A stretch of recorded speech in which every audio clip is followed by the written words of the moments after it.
Mobile থেকে বাঁচাতে এবার নাটকের ট্রেনিং দিচ্ছে কেন্দ্র সরকারের সংস্কৃতি মন্ত্রক। শেখাচ্ছেন নাটক ও সিনেমার জগতের নামকরা ব্যক্তিত্বরা।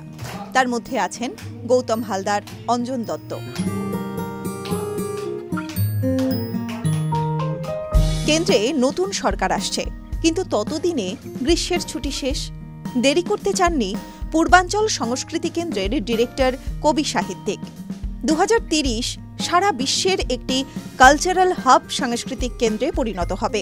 যেটাতে বেশি আকৃষ্ট হচ্ছে বাচ্চারা সেটি হচ্ছে আমাদের এই চলভাস, যেটিকে আমি বলি, অর্থাৎ মুঠোর মধ্যে গুগল বিশ্ব, আর সেই গুগল বিশ্বের মধ্যে নানান রকম চমৎকারিত্ব, সেগুলোর প্রতি এত বেশি পরিমাণে আকর্ষণ ওদের যে বই পড়ার অভ্যেসটা প্রায় চলে গেছে। ছুটির সময় বললেই বলে বাচ্চারা, না আমি তো ছুটি কাটাচ্ছি।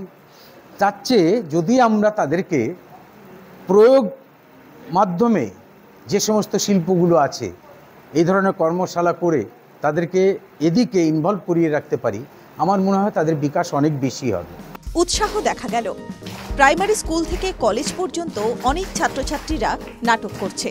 এরা মোবাইলেও মগ্ন থাকে, আবার নাটকের ক্লাসেও যাচ্ছে। আমার নাম সুকৃতি সাহা। আমিও ফোন দেখি, আমার বন্ধুরাও ফোন দেখে, বাট ফোনের পাশাপাশি আমরা যদি একটু টাইম বের করতে পারি, আমাদের শরীরের জন্য কিছু দরকার, আমাদের ব্রেনের জন্য দরকার, আমাদের মনের জন্যও কিছু দরকার।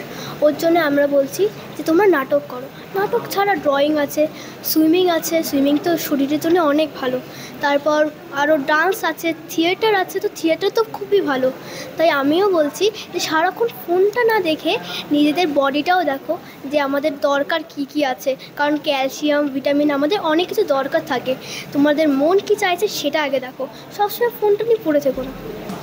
4 দিন ধরে চলবে এই প্রশিক্ষণ শিবির। এর মধ্যেই 50 জন ছাত্রছাত্রী অংশগ্রহণ করছে।